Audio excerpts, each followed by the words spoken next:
की बिल्किस बानोच्या आरोपींना सोडलं जातं आणि सगळेजण पाहत राहतात. पण बिल्किस बानोच्या आरोपींना सोडलं जातं याच्या पाठीमागची थेअरी विनायक दामोदर सावरकर 100 वर्षापूर्वी लिहून ठेवतात की rape is a political weapon and it should be used against your political opponents because it demoralises your opponent. तर त्याचं वर्णन आचार्य अत्रेंनी स्वातंत्र्य वैरी सावरकर असं केलं होतं. म्हणजे विज्ञानवादी माणूस कर्मकांडाला जन्म घालतो. अजबच विज्ञान आहे. 17व्या विद्रोही साहित्य संमेलनाचे संमेलनाध्यक्ष आदरणीय चंद्रकांत भाऊ वानखेडे सर, या महाराष्ट्र राज्य विद्रोही सांस्कृतिक चळवळीच्या राज्याध्यक्ष आदरणीय प्रतिमा परदेशीजी, कार्यसंघटक किशोरजी ढमाले, इथे आज योगायोगाने या सत्राला उपस्थित असलेले आणि ज्यांच्याबद्दल मला खूप आदर आहे आणि भटक्या विमुक्तांसाठी आजन्म ज्यांनी खूप कष्ट करतात ते आदरणीय बाळकृष्ण रेणके सर, उपस्थित सर्व मान्यवर, विचारपीठावरती उपस्थित असलेले माझे सर्व सन्माननीय सहभागी सदस्य आणि इथं जमलेल्या सर्वच विद्रोही बंधू आणि भगिनींनो, आजचा विषय आता माझ्या आधी 3 वक्त्यांनी आपल्याला सर्वांना सांगितलंच आहे आणि या सगळ्या साहजिकच आहे. आपल्याला महापुरुषांची, आपण ज्यांचा आदर करतो, सन्मान करतो, अशा महापुरुषांची ज्या वेळेला कुचेष्टा केली जाते, बदनामी केली जाते, त्यावेळेला आपल्याला ते आवडत नाही, आपल्याला वाईट वाटतं. आणि आपल्याला ज्या वेळेला ते वाईट वाटत नसतं त्यावेळेला ती बदनामी करणाऱ्यांचा जो अजेंडा असतो तो असा हळूहळू हळूहळू यशस्वी होत असतो. कारण पहिल्यांदा त्यांना तुम्हाला दुःखी करायचं असतं त्यांच्या बदनामीतून, त्याच्यानंतर त्या बदनामीची तुम्हाला सवय लावायची असते. म्हणजे तुम्हाला सगळ्यांना माहिती असेल, माझ्याही लहानपणी शाळेमधले, मी 3रीत असताना शाळेतले सर दिवसभरामध्ये असं 15-20 वेळेला बोलायचे मजबुरी का नाम गांधीजी. आणि एक दिवशी मी घरी येऊन खेळता खेळता असं बोललो. असं बोलल्याबरोबर मला वडिलांनी जवळ बोलावलं की इकडे आहे, तू कुठे ऐकलंस? तर म्हटलं आमचे सर बोलतात. कोण? तर म्हटलं चंद्रात्रे सर. त्यांनी फाडकन माझ्या मारली मुस्कटीत आणि मला म्हणे मजबुरी नाही, मजबूती का नाम. आणि मजबुरी त्यांची होती, मजबुरी इंग्रजांची होती, मजबुरी या देशातल्या लोकांची नव्हती. गांधीजी हे. आणि दुसऱ्या दिवशी ते शाळेत आले आणि त्यांनी शाळेत त्या सरांच्या मुस्कटात मारली. हे सर्व धडे घेत होतो ना मी लहानपणी. आणि कारण मग ते सवयीचं होऊ नये, त्या सरांना पण ते बोलत राहण्याची सवय लागू नये आणि त्या लहान वयातल्या मुलांना सुद्धा हे सहन करण्याची सवय लागू नये. ही खूप महत्त्वाची गोष्ट आहे आणि ती तुम्हाला सवयीची करायची, तुमच्या अंगवळणी पाडायची ही बदनामी. आणि म्हणूनच किती का न्यायालयाचे निकाल येईना, किती का इतर व्यवस्थांकडून आपल्याला याचे पुरावे येईना, इतिहास संशोधकांकडून आलेले असो, ते त्या विषयांमधल्या एक्सपर्ट्सकडून, स्कॉलर्सकडून आलेले असो, पण त्याची सतत कुचेष्टा जर करत राहिली तर त्या गोबेल्सच्या पद्धतीप्रमाणे हळूहळू ती अंगवळणी पडायला लागते, ती सवयीची पडायला लागते. आणि मग असे जे प्रयत्न आहेत, अशा प्रयत्नांना आपण बळी पडणार का? अशा पद्धतीने जर ते करत असतील तर आपण त्यांना हव्या असलेल्या सापळ्यामध्ये चालत जाणार का? आणि हे खूप पद्धतीने, म्हणजे मगाशी कोण म्हटलं की डॉक्टर आंबेडकरांच्या बाबतीत, बाबासाहेबांच्या बाबतीत मात्र अजूनपर्यंत त्यांनी केले, पण त्याची पण सुरुवात केलीच होती ना, की डॉक्टर बाबासाहेब आंबेडकर हे ब्राह्मणच होते, त्यांच्या शिक्षकांनी त्यांना हे आडनाव दिलं, इथपासून ती सुरुवात करण्याचा प्रयत्न झालाच होता. तर हे प्रत्येक प्रयत्न ते करणार, या प्रत्येक महापुरुषाच्या बाबतीत करणार. याचा आणखीन एक सायकोलॉजिकल कारण आहे आणि ते सायकोलॉजिकल या सगळ्या RSSच्या लोकांच्या बाबतीमध्ये मी 2 शब्दात सांगतो नेहमी की that is arrogance of inferiority. न्यूनगंडामधून आलेला उर्मटपणा आहे तो.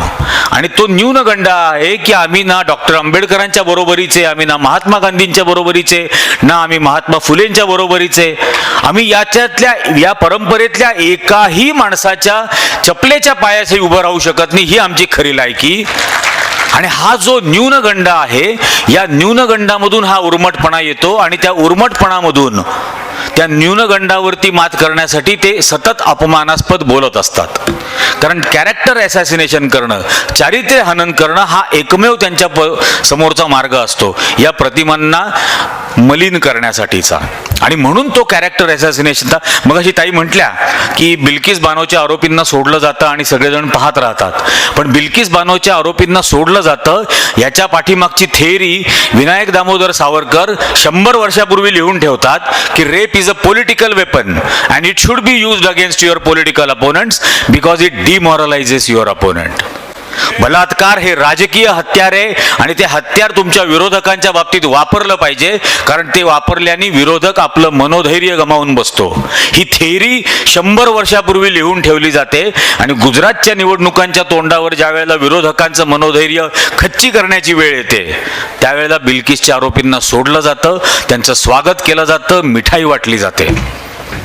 पण याच्या मागची थेअरी आपण लक्षात ठेवत नाही. गोळवलकर पप्पू ज्या वेळेला लिहून ठेवतो 100 वर्षापूर्वी की minorities in this country are blood suckers, they will have to either assimilate and merge with the majority community or they will have to live at the mercy of the majority community, they will not get any special rights. त्यांचं we or our nationhood डिफाईंडमध्ये लिहिलं आहे की या देशातल्या अल्पसंख्याकांना हे रक्तपिपासू आहेत, यांना एक तर बहुसंख्य समाजाबरोबर विलीन व्हावं लागेल किंवा बहुसंख्याक समाजाच्या दयेवर जगावं लागेल, त्यांना कोणतेही अधिकार मिळणार नाहीत. ही थेअरी आधी लिहून ठेवली जाते आणि नंतर प्रॅक्टिसमध्ये CAA NRC आणलं जातं. तर या प्रत्येक हे जे 2 माणसं आहेत मोदी आणि शहा, हे लो IQ बुलडोजर आहेत, हे लक्षात ठेवा. यांची थेअरी आधी कोणीतरी लिहून ठेवली आहे. हे फक्त बुलडोज करतात, हे फक्त बुलडोजर सारखं विध्वंस करत जाणार, ते रेटून देत जाणार. पण थेअरी लिहून ठेवलेली आहे आणि थेअरी लिहून ठेवलेली आहे. हे लो IQ बुलडोजर आहेत म्हणून हे अत्यंत प्रेडिक्टेबल फूल्स आहेत. आपण प्रेडिक्ट करू शकतो की हे पुढे काय करतील, हे याच्यातून पुढे काय करतील. आणि म्हणून आपण तसे फूल नाहीत, आपण लो IQ नाही. आपल्या खांद्यावरचा अवयव आहे आणि तो आपण वापरतो, आणि तो आपण वापरतो तर आपण आजच त्याची हवा काढून घेणारी उपाययोजना ठरवू शकतो, ब्रेन स्टॉर्मिंग करू शकतो, त्याबद्दल विचार करू शकतो. मला आज मुद्दाम एका राजकीय चरित्राबद्दल जो त्यांचा आयडिओलॉग आहे त्याबद्दल मुद्दाम आज मी खूप सविस्तर व्यवस्थित बोलणार आहे. आणि तो कोण, तर त्याचं वर्णन आचार्य अत्रेंनी स्वातंत्र्य वैरी सावरकर असं केलं होतं. त्या विनायक दामोदर सावरकरांबद्दल मला बोलायचं आहे. आणि काल एक अंधश्रद्धा निर्मूलन करणारे इथं आले होते, पण सावरकर ही एक अंधश्रद्धा आहे असं त्यांना वाटत नाही. त्यामुळे आज मला ते अपेक्षित होतं, खरं येतील तर आपल्याला बोलता येईल. तर ही फार मोठी अंधश्रद्धा आहे. योगायोगाने आज ते बोलण्याचं, जसं काल चंदूभाऊंनी सांगितलं तसं आजही एक दिवस फार योगायोगाचा महत्त्वाचा आहे. आजच्याच दिवशी 5 फेब्रुवारी 1948ला 75 वर्षापूर्वी याच विनायक दामोदर सावरकरांना महात्मा गांधींच्या खुनामध्ये आरोपी म्हणून पकडलं होतं. आज अरेस्ट झाली होती. आणि मग तर आज ते जास्त संयुक्तिक आहे त्याबद्दल बोलणं.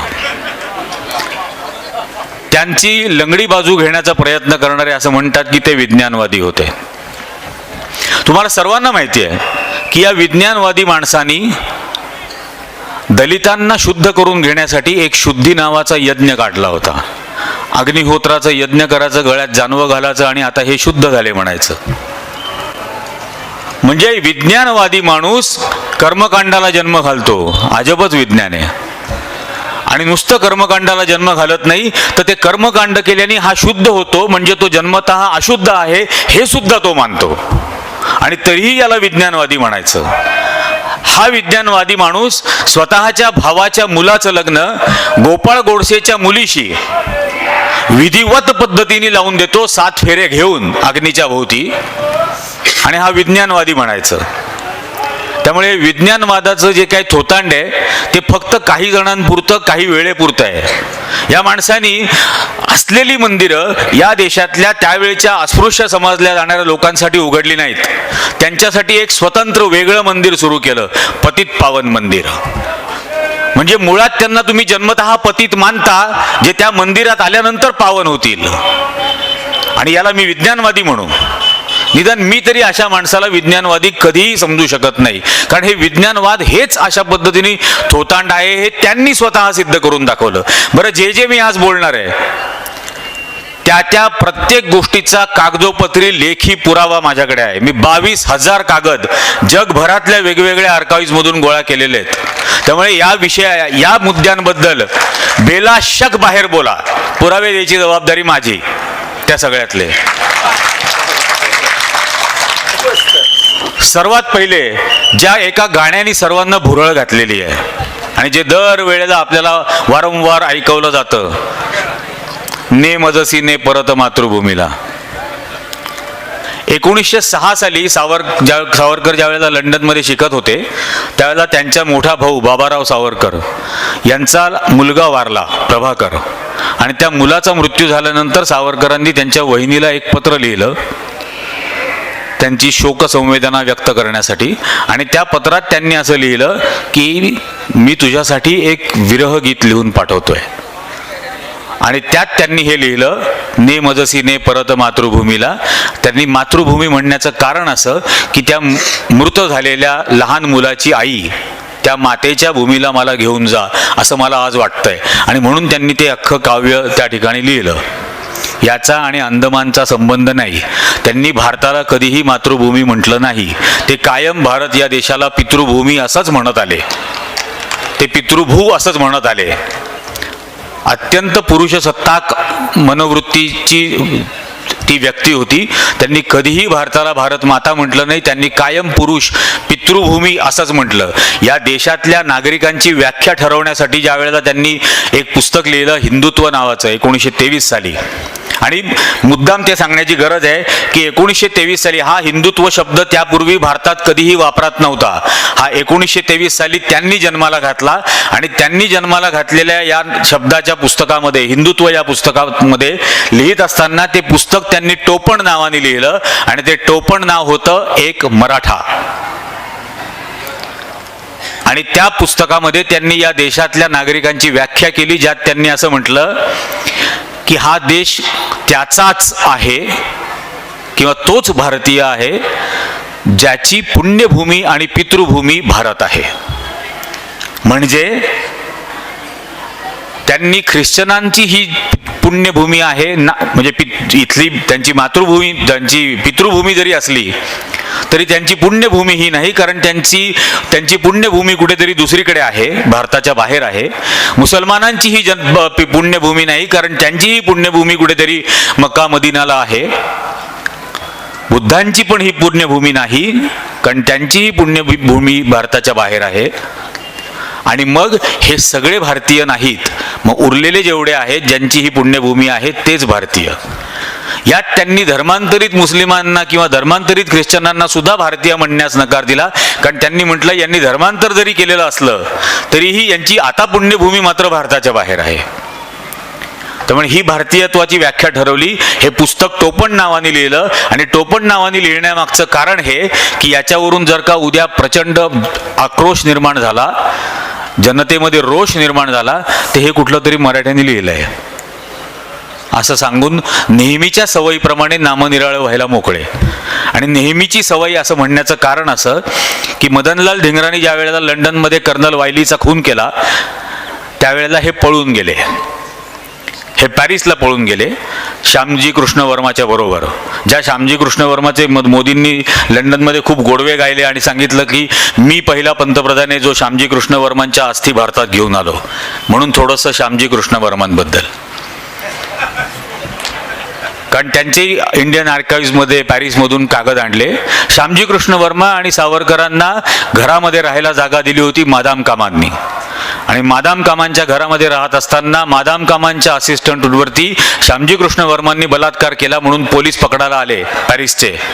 आणि पॅरिसचे पोलीस पकडायला आले म्हणून ते तिथून पळून गेले. एक लंडनला पळून गेला आणि एक स्वित्झर्लंडला पळून गेला.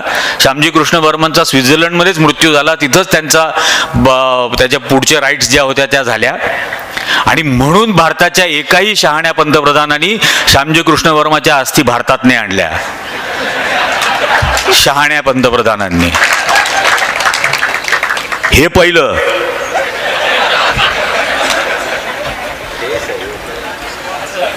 आणि हे लंडनला गेल्यानंतर यांना लंडनमध्ये अटक झाली. मदनलाल धिंगरांनी यांना अर्वाच्य भाषेत शिव्या दिल्या, ज्या मी नाही सांगत, पण ज्या लंडन टाइम्समध्ये छापून आल्या त्या दिवशीचा तो अंकही आपल्याकडे आहे. त्यामध्ये यू आर अ कावर्ड, तुम्ही डरपोक आहात, असं मदनलाल धिंगरा त्यांना बोलला. आणि मग मदनलाल धिंगरांच्या नावाने स्वतःच्या ग्लोरिफिकेशनसाठी खोट्या कहाण्या प्रसृत केल्या की मीच त्यांना पिस्तूल दिलं होतं.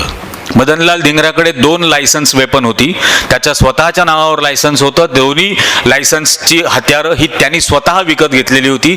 लंडनमधल्या 2 सर्वोच्च प्रतिष्ठित अशा रायफल क्लबचा तो मेंबर होता आणि त्या दोन्ही रायफल क्लबचा तो बेस्ट शूटर होता आणि तो अत्यंत गडगंज घरामधून तिथं आलेला होता. हा मदनलाल धिंगरापर्यंतचा. पण मग मदनलाल धिंगराचा माझा काही संबंध नाही, जोपर्यंत इंग्रज होते. हा त्यावेळचा भाग. त्यानंतर यांना यांच्या आयुष्यातली पहिली शिक्षा, या वीरांना 1906 साली लंडनमध्ये एका ब्रिटिश बाईवरती, आणि इंग्रजांचं इंग्लिश इतकं सुंदर, त्यांनी असं लिहिलं की he is arrested and jailed for attempting to offend the modesty of a British woman. म्हणजे एका ब्रिटिश महिलेचा विनयभंग यांनी केला, त्याबद्दल यांना अटक केली. हे इंग्रजांनी अतिशय सभ्य भाषेत लिहिलं, कारण ते लंडन केसचे ते सगळे केस पेपर्स पण मी आणले, चार्जशीट, आणि पूर्णच त्यांनी ॲडमिशन दिली, त्यांनी कबूल केलं. आणि त्यांच्या कबुली जबाबामध्ये त्यांनी वर्णन करून सांगितलं की त्यांनी काय काय केलं आणि त्यांना काय करायचं होतं. म्हणजे आरोपपत्र दाखल करणारे सभ्य होते. इतक्या विस्तृत स्वरूपामध्ये आरोपीनेच लिहून दिलं की मी काय काय केलं आणि मला काय काय करायचं होतं. तर ती पहिली शिक्षा 1906ची. त्यानंतर आपल्याला सर्वांना माहिती आहे की यांनी 1857च्या स्वातंत्र्य समराबद्दल एक पुस्तक लिहिलं आणि ते खूप खूप सुंदर लिहिलं पुस्तक, त्याच्याबद्दल काहीच वाद नाही. ते 1857 the first war of independence या नावाने पहिल्यांदा इंग्लिशमध्ये लिहिलं, मग मराठीत 1857चं स्वातंत्र्य समर. आणि मग ते छापायला इंग्रजांनी बंदी आणलेली होती, त्यामुळे ते सावरकरांच्या इंडिया हाऊस या हॉस्टेलमध्ये राहणारा त्यांचा एक मित्र, तो मित्र स्वतःच्या जीवावर उदार होऊन सावरकरांनी पाठवलेली पिस्तुलं आणि या स्वातंत्र्य समराचं मॅन्युस्क्रिप्ट हस्तलिखित हे जीवावर उदार होऊन तो भारतामध्ये घेऊन आला. त्यांनी ते हस्तलिखित प्रत त्यांच्या भावाकडे दिली आणि मग ती हस्तलिखित प्रत पुस्तक स्वरूपात छापून आली. आता तो मित्र कोण हे तुम्हाला माहिती आहे का? कोणी सांगितलं का तुम्हाला? त्या मित्राचं नाव आहे सिकंदर हयात खान. आणि हा सिकंदर हयात खान नंतर पुढे पंजाबचा मुख्यमंत्री झाला, म्हणजे फाळणीच्या आधीच्या पंजाबचा तो मुख्यमंत्री होता. आणि शेवटपर्यंत तो फाळणीच्या विरोधात होता, त्याचाही खून केला गेला, कारण हा फाळणीला विरोध करतोय. पण सिकंदर हयात खानचं नाव भारतापासून लपवून ठेवलं, कारण मग त्यात जीवावरचा धोका मुसलमानांनी पत्करला. ती पिस्तुलं यांनी पाठवलेली भारतामध्ये तो एक मुस्लिम माणूस घेऊन आला, मग मुस्लिमांचा कसं काय द्वेष करायचा, असा प्रश्न जनतेला पडू नये, असा प्रश्न हिंदुत्ववाद्यांना पडू नये म्हणून ते नावच लपवलं. पण इतिहास कृतज्ञ नसतो, त्यामुळे त्याचं रेकॉर्ड आहे. तर त्यांनी हे इथं आणलं. त्यानंतर त्या पाठवलेल्या ब्राउनिंग पिस्टलमधून अनंत कानेरेंनी कलेक्टर जॅक्सनचा नाशिकमध्ये खून केला. जॅक्सनचा खून झाल्यानंतर खटला चालला, ज्याच्यात यांना लंडनहून अटक करून भारतात परत पाठवलं. बरं, भारतात ते ज्यावेळेला पाठवलं गेलं त्यावेळेला SS मॉरिया, स्टीमशिप मॉरिया, तर ते बोटीचं नाव होतं, SS मॉरिया या नावाच्या शिपमधून ते आले. आणि ती शिप मार्सेलिस बंदरावरती फ्रान्सच्या किनाऱ्यावरती मेंटेनन्ससाठी उभी राहणार आहे असं 4 दिवस आधीच तार करून तिथं कळवलं होतं. तर ती बंदरामध्ये ज्या वेळेला बोट उभी राहिली त्यावेळेला पोर्ट होल म्हणतात, बोटीच्या बाजूला स्टीम इंजिन असलेल्या बोटींच्या डेकला, साईडला, वॉलला होल्स असतात आणि त्यातून यांनी उडी मारली. उडी मारल्यानंतर यांच्या पाठोपाठ भगूरहून नेलेले 2 पोलीस कॉन्स्टेबल्स होते, त्यांना यांच्यावरती लक्ष ठेवायला सांगितलं होतं, यांची ओळख पटवण्यासाठी तिकडे नेलं होतं. त्या दोघांनी पाण्यामध्ये उडी मारली आणि सावरकरांनी स्वतः असं लिहिलेलं आहे की मी 7 मिनिटं समुद्रात होतो. कारण बंदरावरच बोट उभी होती. 7 मिनिट ते फक्त मोकळे होते आणि किनाऱ्यावरतीच त्यांना पकडलं गेलं. किनाऱ्यावरून त्यांना परत आणलं गेलं बोटीमध्ये. त्या 2 सैनिकांना त्याच्याबद्दल बक्षीस दिलं गेलं, 40-40 रुपये त्यावेळेला. आणि ते इनफॅक्ट ते बक्षीसपत्रसुद्धा दिल्लीच्या नॅशनल आर्काईव्हमध्ये आहे. तर ते त्यांना अशा पद्धतीने बक्षीस दिलं. पण भारतात कहाणी काय पसरवली? खवळलेल्या समुद्रामध्ये